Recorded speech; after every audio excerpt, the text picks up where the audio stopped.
Welcome back to another episode. I'm really chuffed to share this one. I was just finishing editing it there and re listening to Josh's insight and experience, and a real reminder that one of the biggest gifts we have is our time and our ability to share that with each other and our presence.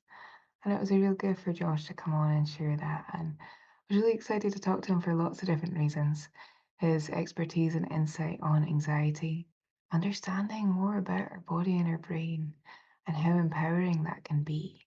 Read his book too, to read some real, authentic, honest, human experiences of being a therapist and all the kind of multifaceted voices and processes that can be going on at one time. And Josh reflects on it a bit like the Inside Out for adults. And I really got that vibe when I was reading it. If you've never heard of Inside Out, it's a cartoon, really wonderful cartoon that I think we should all be watching that depicts internal parts of our brain and how they can kind of be competing for space and or taking the lead. Um, we talked about, yeah, Josh's journey into therapy and the type of therapy he provides, and yeah, what things feel important to him right now, what he's working on within himself and professionally, and lots of different things. Um, to end this wee intro by sharing that I say I guess a lot in the episode. Never have I ever used I guess, but it somehow felt in my nervousness, the filler word that I was using was I guess. Isn't it funny? I was reflecting on that too, that we use different filler words when something is slightly nerve-wracking for us or it's a new person or whatever the reason might be. And it's quite funny to I was gonna edit them all out and I thought, that's okay. It's part of me and part of that process of feeling more at ease doing these episodes. And yeah, it's kind of like an honest, open view of that for anyone who's listening. And maybe you can do these things and not be perfect at them. You know, we're always learning about ourselves and about someone else that we're speaking to, and that it's okay to not have everything as succinct as maybe we would sometimes hope it would be. Yeah, I hope you enjoy it and thank you for listening. Would you like to begin with sharing a wee bit about your journey into therapy and what type of therapy you practice now? Yeah, sure. 15-year-old me would laugh if they saw I was a therapist now. I became a therapist because I struggled a lot with anxiety in my young 20s. Developed an anxiety disorder called panic disorder and what I've had all my life, which is obsessive compulsive disorder. And I didn't know what was happening. I remember being at work, I used to be a teacher, and I had yeah, like what I now know as a panic attack or, nervous breakdown, whatever. Really frightening, dissociative place. I thought I'd broken my brain. Didn't make the best choices in my teens and early 20s. I thought I'd broken my brain.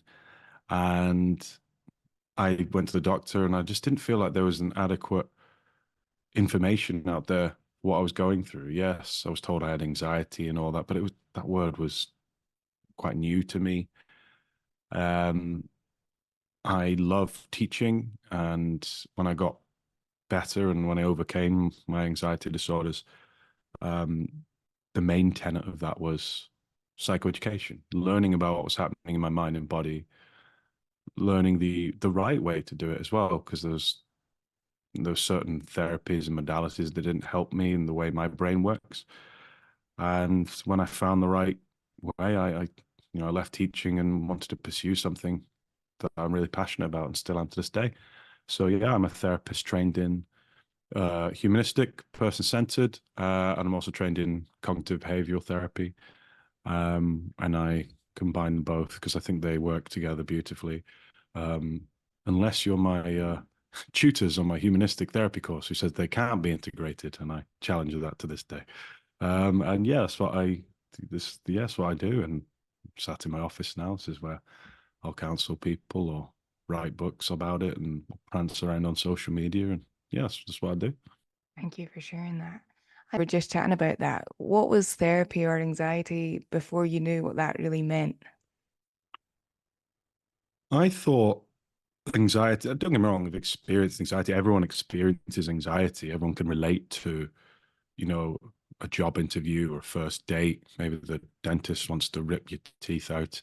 I don't know. It's things like that. And we can all relate to that kind of anxiety, the anticipation, the catastrophic thoughts, the ruminating. Maybe you're worried about your relationship, worried about a loved one. Yeah, I've always had that, and everyone will have that. I think it's a very human response. Um, I didn't know that it could fold inwards on itself, that very threat response. And it did one morning when I was 23, 22, 23, where I'd started to experience strange symptoms like dissociation. I didn't feel like I was in the room.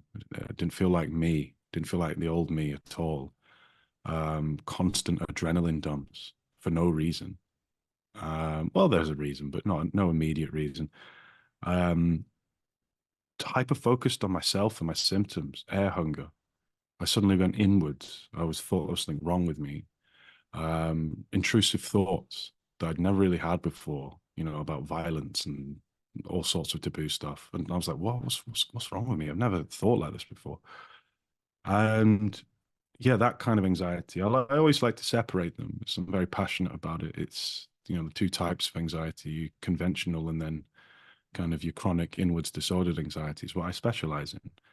And don't get me wrong, you can get back to your usual self again with the right help. But yeah, that's for me, it was a different type of anxiety. I developed agoraphobia, so I wouldn't leave the house for like 6 months. I'd avoid places, I'd stop driving. And if I did drive, I'd only drive places I felt I could cope. Um, Avoided social gatherings, things like that, because I was afraid of how I felt. I was afraid of anxiety and misinterpreting the anxious response itself because no one was there to kind of tell me what was going on. Now I like to get on my soapbox and tell everyone, hey, this is psychoeducation, la da da, and help people to feel seen. Because I think one of the main reasons I got to where I was and one of the best feelings that I could capture from getting better was feeling seen. So when I've discovered the works of Dr. Claire Weeks, read a book by Paul David, all these people who've experienced anxiety disorders very similar to me, I was like, oh, interesting. And that moment where I felt seen is something that I like to try to gift to other people, whether it's through my books, podcasts, social media, or just my clients. Yeah. Does that kind of link into your journey into therapy? What was your first introduction of even that word and what that really means? It's interesting because I was really passionate about it, and obviously training to be a therapist cost money, and I didn't know what to do. And quite a bittersweet way. Like I lost my dad in my young 20s, and he didn't have money, but somewhere along the line he took out some life insurance through his work, and I got a little bit of money, just enough to say it matched. So serendipitous it matched the same amount it cost to do my training, to do my master's in counseling psychology. And I was like, well, I'm not really one who's looks into like signs and symbolism and stuff like that. But like I was like, go on, that's too it's too good to be true, that. And that's when I did it. I sat there, and no stranger to grief. A lot of my anxiety comes from grief, not just losing my dad, but losing other family members too. And I just thought, yeah, let's just concentrate on doing something I'm really passionate about. And I was always a bit naughty in school and pissed about in college. Didn't do too bad at my undergrad, but it was the first time I went back into education. Was like, yeah, let's actually make something and do something with this. Um, and I nailed it as well. I was just like, yes, I found something I really enjoy, and I find it fascinating. Yeah. So everything kind of came together in some ways. It's like that this is it. This is something that I can really pursue. And it sounds like that kind of links in with the journey of you mentioned teaching and writing books. I came across your work through your podcast originally. I have a friend who I love podcast recommendation. It's one of my favorite things to hear someone encourage.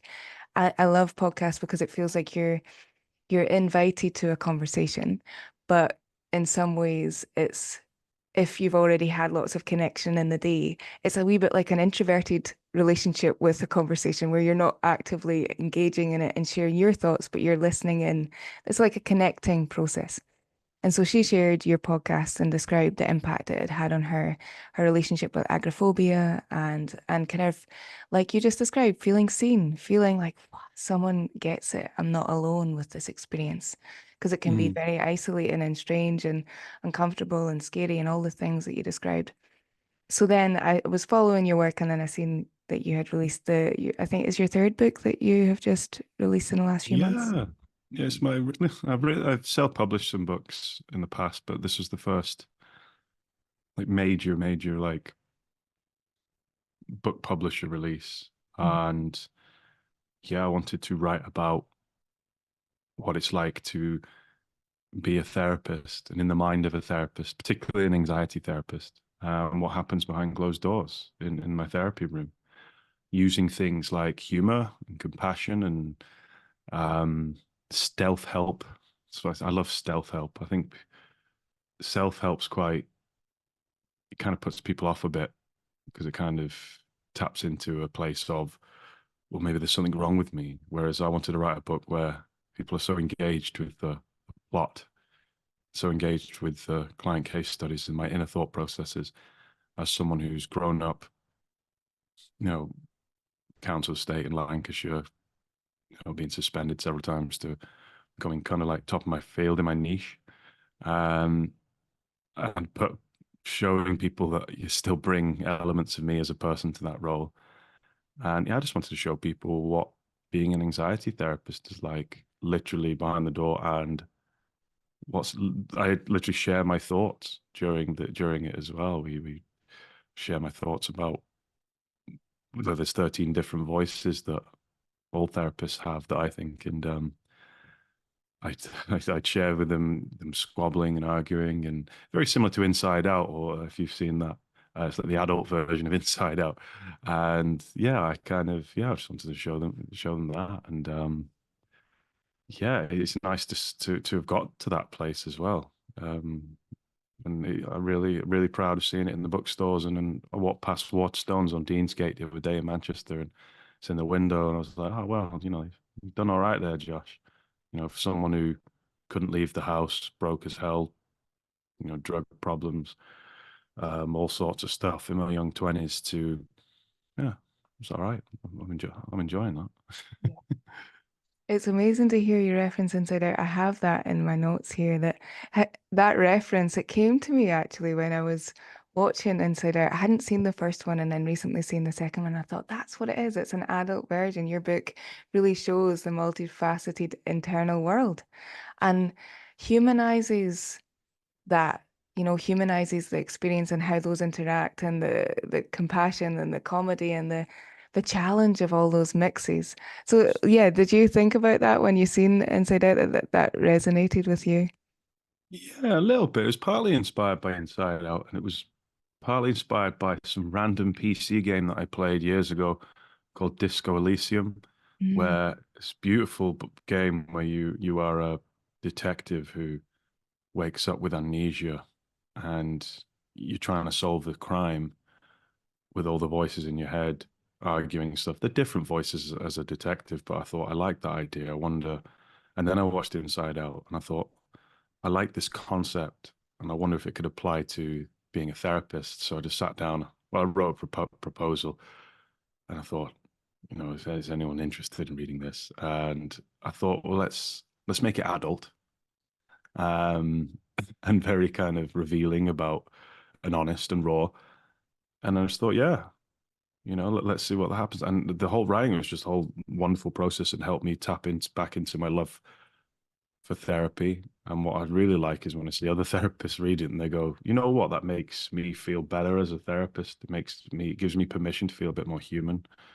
And I was like, good, because you are human. You are the instrument of therapy, and that is your humanness. And if you don't forget that, don't try to be a pretend therapist. Don't get all therapy. Just be you and mm. remember your training and crack on with it. As you were sharing that there, I was reminded of the quote sometimes in the social media world that we compare our insides with other people's outsides. And like you've just described your book, and I've seen so many comments like that and it popping up on different counseling platforms that it's the permission and the feeling seen that actually someone else's insides through your book is connecting with mine. Because Mm. it's a delving inwards rather than sometimes what Mm. we see. And yeah, I guess that connects with one of the questions I had around self-disclosure and your process after the book and how that experience was in terms of was there any tenderness or were you anticipating your experience? Was it different to what you thought it might be? I think self-disclosure it's a really good kind of debate that comes up in the therapy world, isn't it? I believe it's something called tasteful self-disclosure when it's going to be helpful. Um, but it obviously is subjective as to what people think tasteful means. But I like to think I'm very good at it in the sense that I will share what I'm happy to share, and I have no shame attached to it.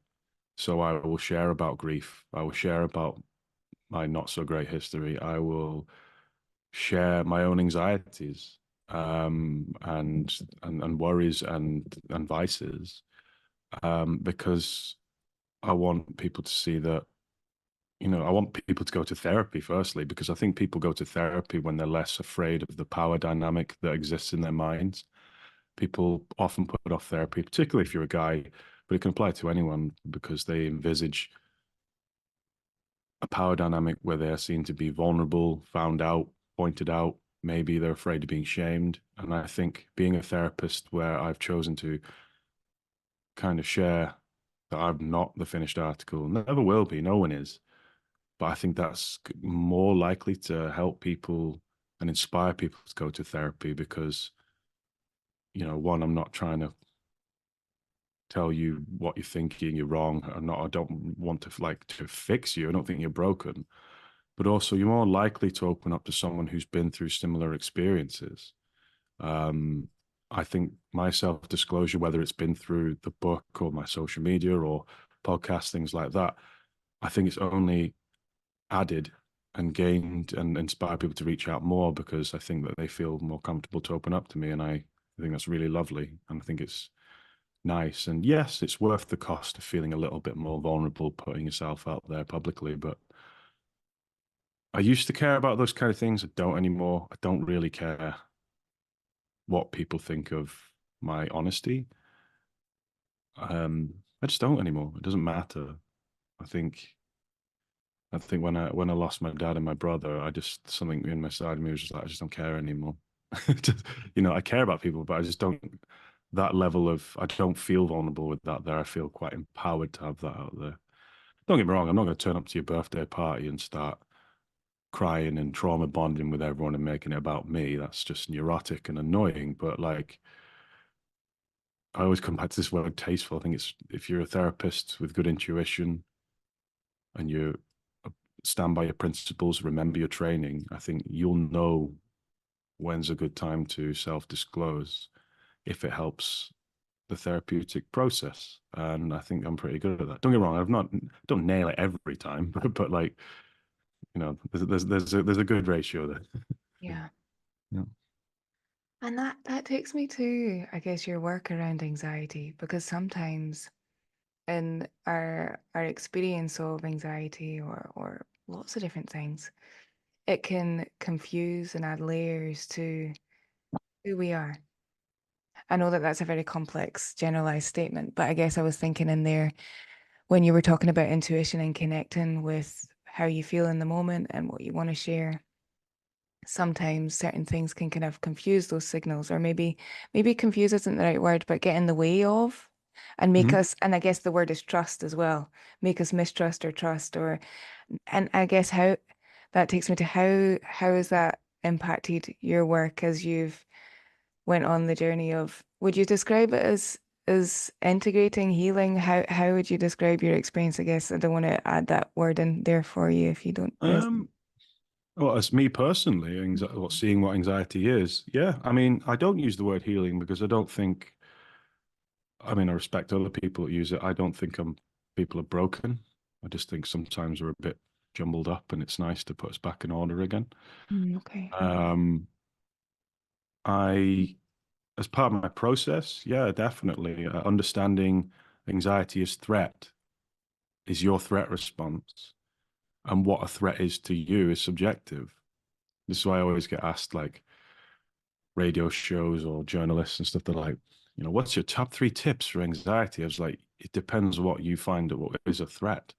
For some people, they might find that anxiety itself is a threat. They're afraid of anxiety. They have a fear of fear. For some people, the threat is judgment. The the potential threat of being judged, abandoned, rejected. Some people, the threat might be an echo of some traumatic incident in the past. Hey, that guy's got the same haircut and smell as someone who wasn't very nice to me. Well, that's a threat, you know. Or I feel like I'm on eggshells every time there's someone with unpredictable moods because it reminds me of my childhood. Well, that's a threat. I'm afraid to open my emails because the threat is to my self-esteem. I can't take any more criticism. The threat to my ego and self-concept of I must be this person looking this certain way with this certain haircut, with this achievement, with this certain amount of kids, with this partner. Anything that threatens that ego is a threat. All of that is anxiety. It depends. You could be obsessive and compulsive like I am, and where the threat is that the headache suddenly is a brain tumor, Mm. or did I lock the front door and that's become a threat? So I have to go back and keep checking the door 5, 6 times. That's the threat.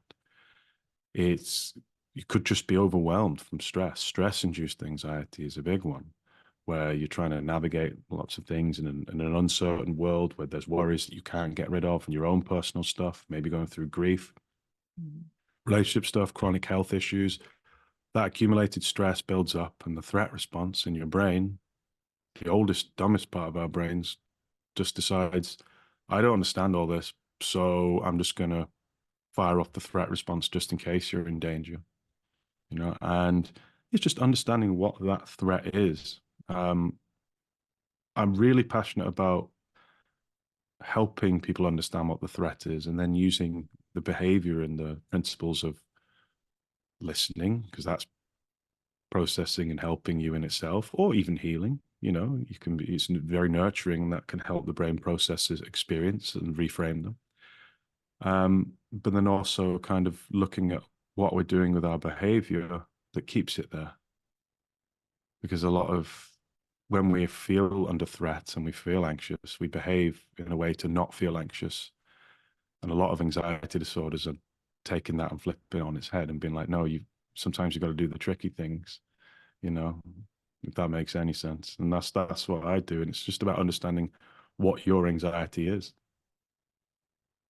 Yeah, and that kind of leads to I've heard you describe that willful tolerance and working out what that means to you. And it kind of reminds me a wee bit of my own experience of coping mechanisms in lots of different ways, but one being perfectionism and my relationship with exercise and food. And and at first, years and years ago, maybe about 12 years ago, I used to think it was the behavior. I used to think, well, if I stop running, then maybe or figure out my relationship with it. And that's what it really was, figuring out my relationship with it. But what was I running away from and what was behind that? And unfortunately, it was an injury that forced me to sit with myself and recognize that I was using lots of different things to temporarily relieve what I was scared of sitting with, or like you just said, I didn't have the nurturing space to sit with. And so that process of kind of coming home to myself and working out, there's such a complexity within that story, but there is a sense of working out how I could feel safe without moving away from the experience, and without trying to look for temporary relief from it. Yeah. It's interesting that you share that though, because like I'm a big proponent of toxic wellness culture, where at the cornerstone of it is that you must do to be better. And what I really like is that you were like, no, I actually realized that when I stopped did nothing, and I lost the resistance and lost the what sounded like avoidance behaviors. Because avoidance behaviors are, it can be avoidance to not go to the gym and actually just sit and feel. I think that's you mentioned willful tolerance before there, like just willfully tolerating and accepting the feelings that come up. When it comes to doing healthy stuff, we're all adults. We all know that we shouldn't be smashing KFC and we should exercise and do all these things all the time. We all know that. We all know that as kids. But for me, it's very important to look at your relationship with it. Why are you doing it? I went to the gym this morning because it helps my mood. It's good for my body, and I'm doing it as an overall nurturing thing. It's not for immediacy. Whereas for some people who are doing it to shortcut and avoid certain feelings, like particularly if they feel like they're running away from something, like you mentioned, or for me, I used to go because I didn't like sitting on still because I felt anxiety.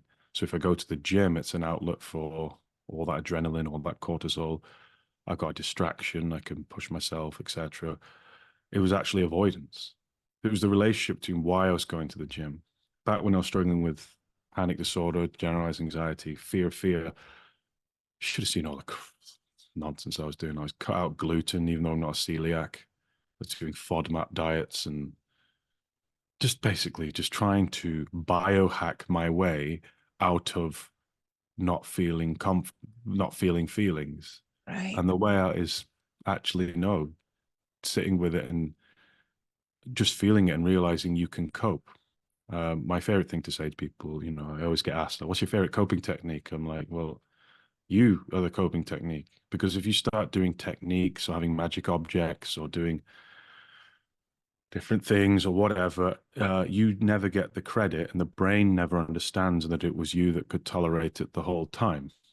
Instead, the credit goes to things external from you. You techniqueify things, and lo and behold, when you become overwhelmed in a situation where you can't access your technique or you can't access your magic object, then that's going to feel very frightening because you've never learned that it was you the whole time. Oh, so true. You are the technique.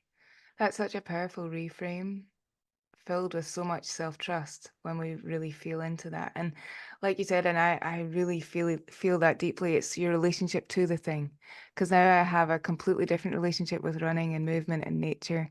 And it's such a nurturing process.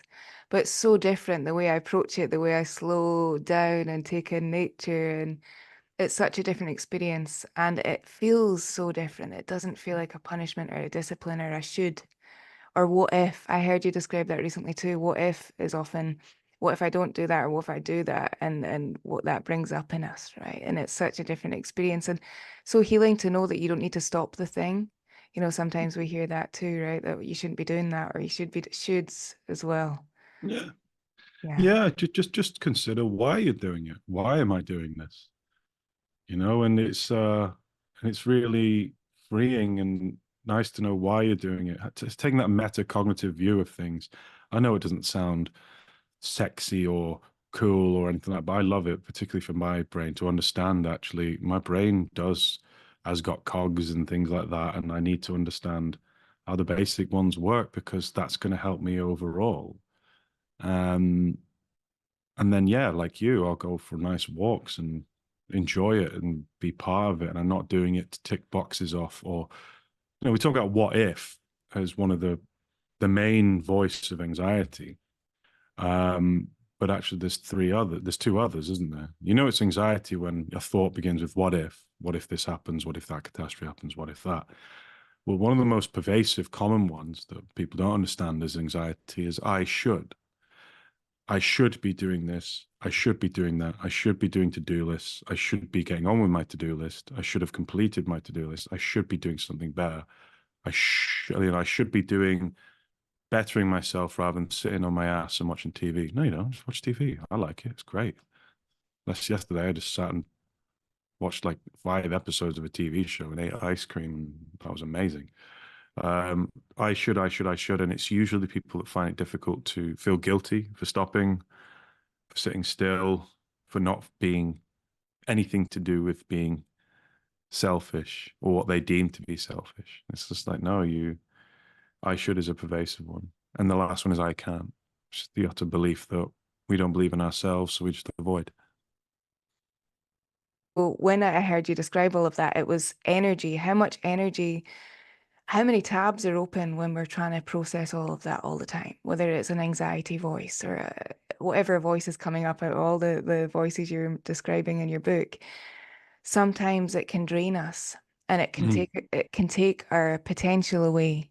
It can take things that we maybe could have done out of the list of things that can be possible because our brain is so concentrated on things. It kind of gets stuck in a gear of this is what's important, and the other thing has disappeared out my mind because I got so invested in sharing that with you. So it might come back, but there was definitely something about energy there, and I guess for me, a sense of sadness and grief that can come up when we maybe don't know there is a way out. There is a way to process and understand and take pause away from the momentum that sometimes those things can have in our life of needing to do shoulds, mm, like you said.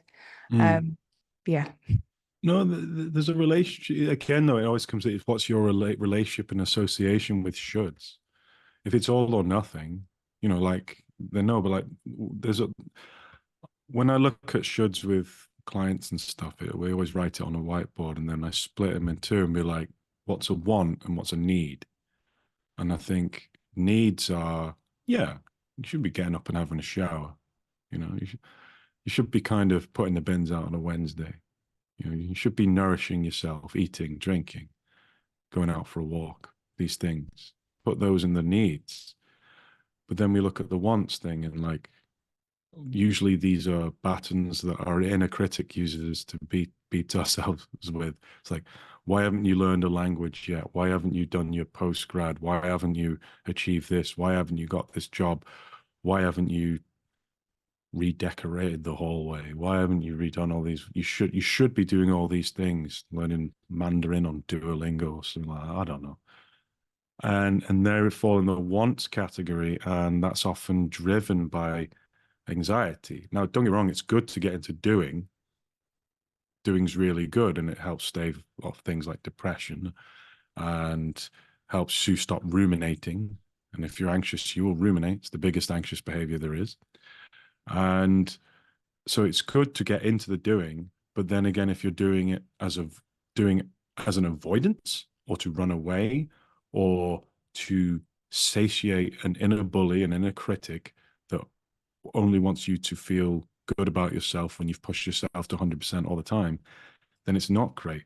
So yeah, I'd always look at being like, has anxiety hijacked my doing here, or am I doing it just because of I'd like to do it? yeah.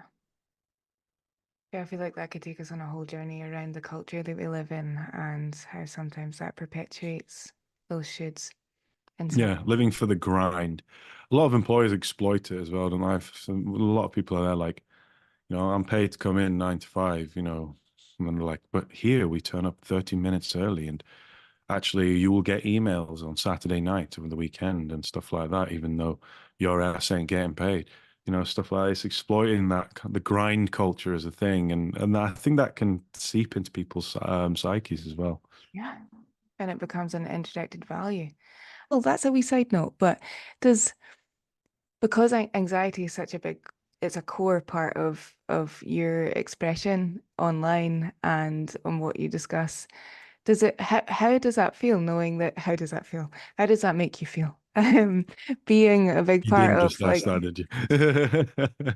but I am genuinely curious because sometimes it can be really exciting to have that niche, but in other ways there'd be like so much more of you, you're multifaceted human being, and I guess that might take us on to what's been on your mind and what you're thinking about now. But what is your relationship with that part of you?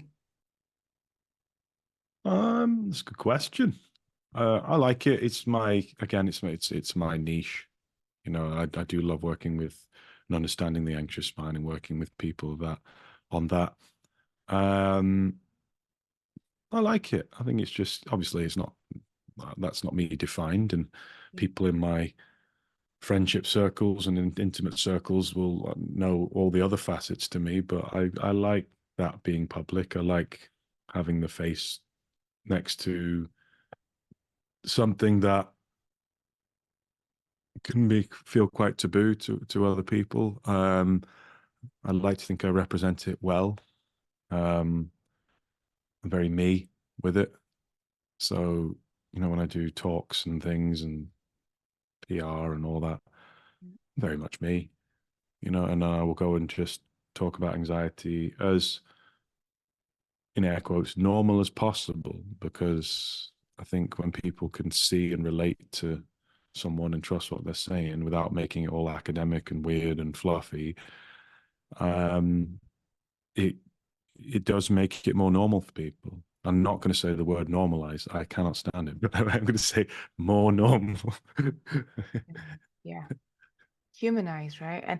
And yeah, that's so interesting what we've been talking about your relationship to the thing, because you've just described there that your relationship to it in some ways allows you to be you. It comes under the umbrella of anxiety, and that's your work. But you have got room for yourself within that. Because someone else in that process, it could be, yeah, you could have a different relationship where it becomes a bit like you have to push yourself down or hide parts of yourself, but you can actually just be the fullness of you in that process. Yeah, yeah, I like it. It's so good. Don't get me wrong, you need breaks from it now and then so I can leave the world. I don't get a lot of these social media content creators on it every day. I'm like, don't know how you do that. Like, I just get sick of it. But I'll only do it if I enjoy it. So, Yeah. if you see me posting something, it's because I enjoy it. Yeah. Me too. And I guess that takes us on to what feels important to you right now. What are you kind of thinking about and maybe working on?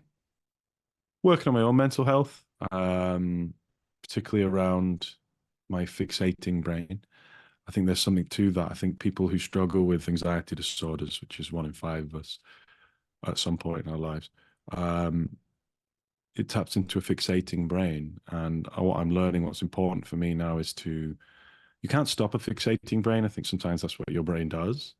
And when it fixates on something that's creative and wonderful and nurturing and progressive, I think wonderful things happen, particularly if you're artistic or creative and things like that. If you fixate on that kind of thing, beautiful things happen. But unfortunately, that same part of your brain can fixate on things that aren't helpful, particularly that you can ruminate on, or you can end up on the hamster wheel of catastrophic thoughts and going very inwards. And so for me, what's important for me right now is to, given the stress of the successful book release and all these things and doing all that, I think I need to wind down my brain to stop it from being so intensely fixating.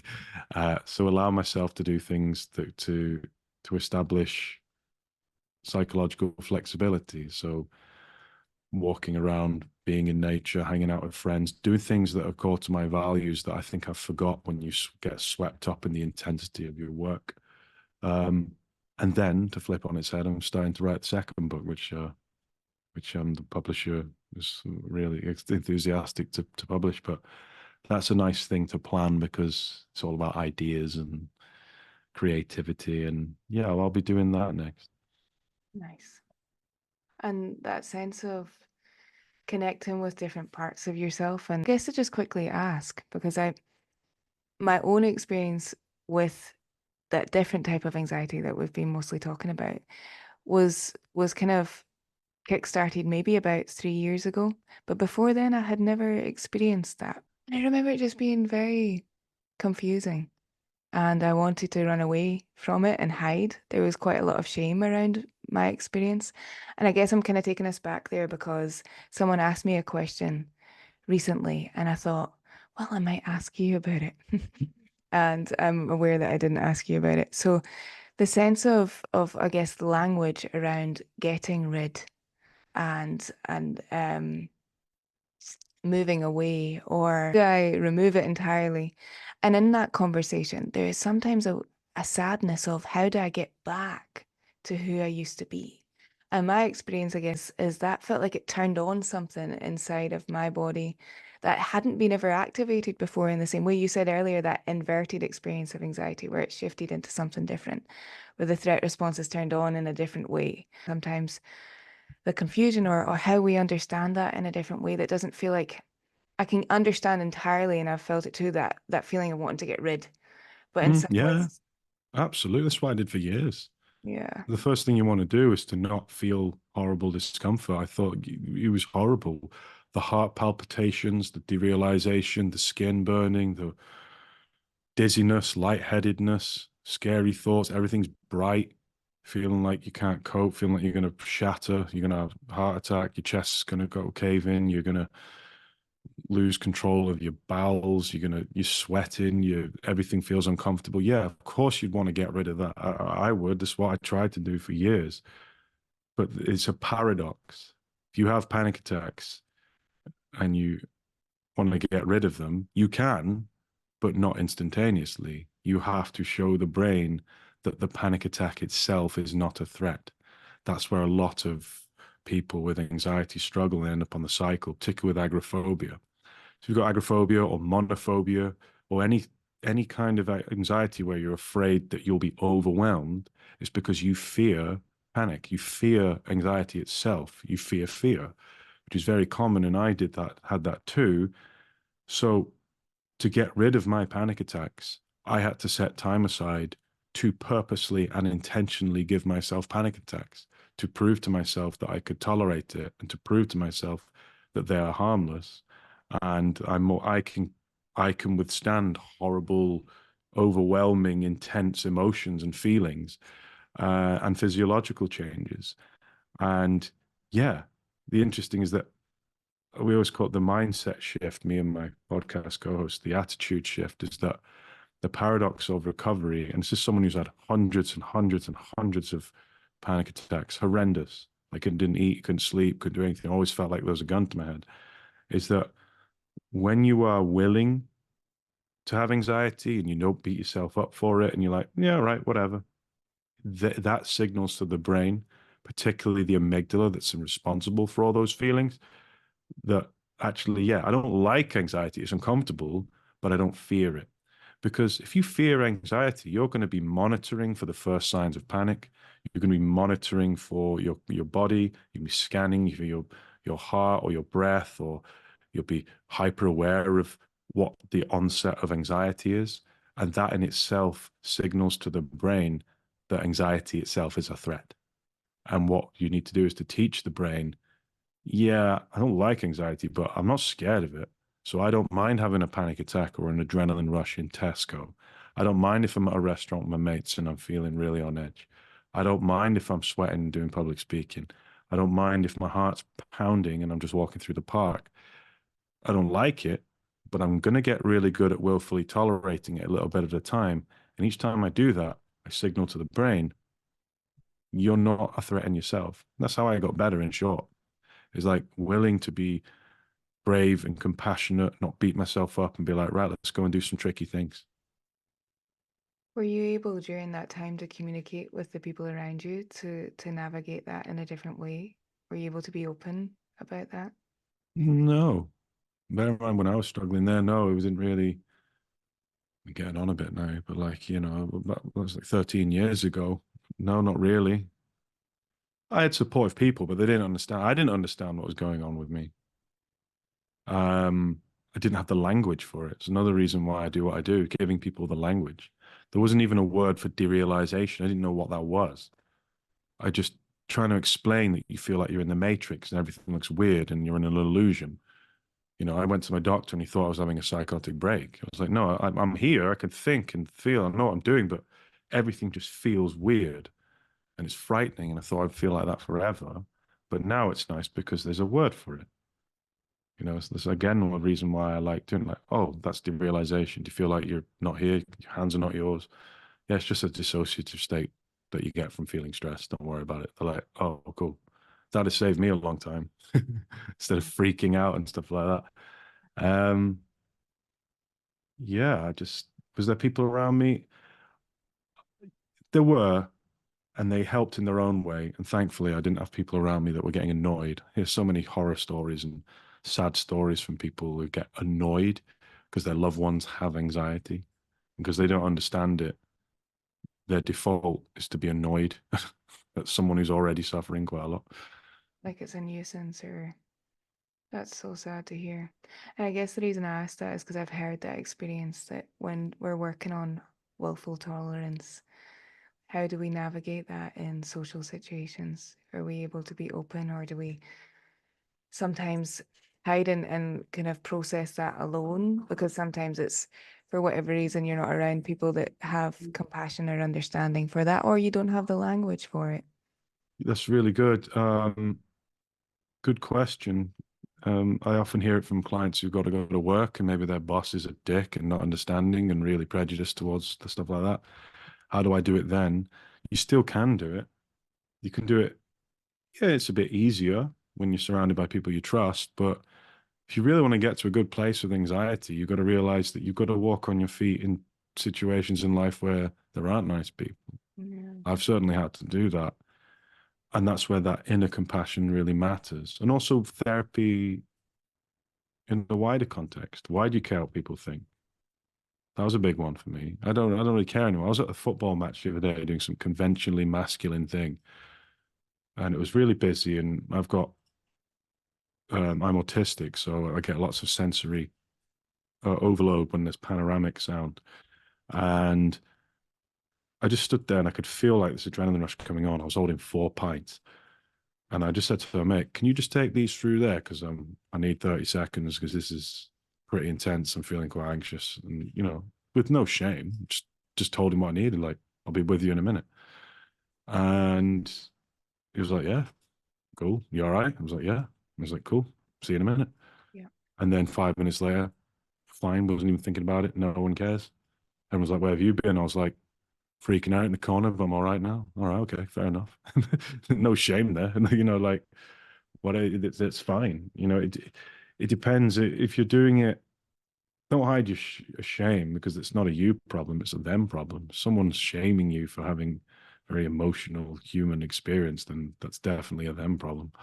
Yeah. Right. Mm. Asking ourselves why we care. And to end, I guess, just to tune into that idea of therapy, because you mentioned earlier that that's your hope in one in one regard to self-disclosure, that therapy becomes something that someone maybe thinks about when they're experiencing something in their life that could be processed or shifted or just navigating that and sitting with your feelings. How do you communicate that to someone that maybe is exploring starting counseling for the first time? I think it's always nice at the base of all therapy and counseling just to have someone you get on with. I think the research even points out that the therapeutic relationship and connection is one of the most important things. Particularly if you've got a lot of stuff that maybe you've never opened up before. It's really nice to empty that stress jug out and just talk to someone knowing that what you've said is protected by the walls of that therapy room. It stays in there, and it's a very powerful thing and something you can only experience after you've done it. And then when you've spoken to a therapist, and that's why I love person-centered therapy, because it's non-directive and the space is all about you. And then if there's something particularly niche that you want to explore, you find someone trained in that. Um, so if you're someone with OCD and stuff, you need to find like appropriate people trained in OCD. In exposure response prevention is very important, you know. Um, the relationships, the thing that matters the most. But and if you don't feel 100% comfortable with your therapist, find another one. And also just be aware, never lose your critical lens when you're looking at modalities and listening to your problems. I was made very unwell by a therapist who was obsessed with pinning everything on some finite incident of trauma in my childhood. I was like, it's not that, trust me. I've processed that. I'm good with that. Oh no, it must be that. And it was like, I had a therapist who was trying to convince me it was a giant game of Where's Wally and trying to just pin the tail on the trauma. And I'm like, that's reductive and it's also dismissive of my own kind of self-awareness here. And I had that a few times. That's been very pervasive, that whole trauma Yeah. thing that you hear a lot. What does trauma even mean anymore? I don't even know. I'm trauma informed. What? does that even mean? I don't know. Because what's one traumatic for one person is not for another person, but then you can't dismiss other people's experiences because it's their trauma, whatever. Modality matters, and try not to have all of your human experiences pinned on certain incidents. That's very Netflixy, isn't it? Yeah, therapeutic relationship. If you just get on with someone, I get on with my current therapist. She's great, you know. Me too. I That really helps. It really does. Yeah, That's it. Sometimes it doesn't have to be as complicated as sometimes it can look from all the different modalities and all the things like you're describing, and I was hoping that that would come out, is that trusting yourself, trusting your intuition to how you feel in that dynamic, and that that person is fostering that self-trust. I'm sure you've had this before, but and I've heard other therapists say that they're now recommending your book to clients and to other therapists. How I does that feel? I think that's lovely. It's the best compliment you can have. I was actually worried that I would be seen as a heretic of the profession, and in general the reaction's been really lovely. I did not think it would have this reaction at all. I'm really happy about it. Yeah, honestly, it's just really nice. Um, what I like is a lot of fellow therapists trusting my integrity as well about writing it, because obviously it's sensitive and all that, and they trusted my integrity around confidentiality, things like that. Yeah, can't wait to start writing my next one. Actually, it'll be interesting.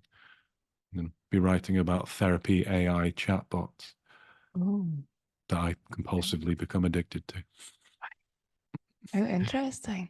As I say, yeah, as a obviously the overarching theme being it could never replicate the presence of a human, flawed human being, and it'll be a celebration as to why, even if you feel like you're a shit counselor, it probably makes you, the fact that you think you're a shit counselor probably makes you one of the best counselors.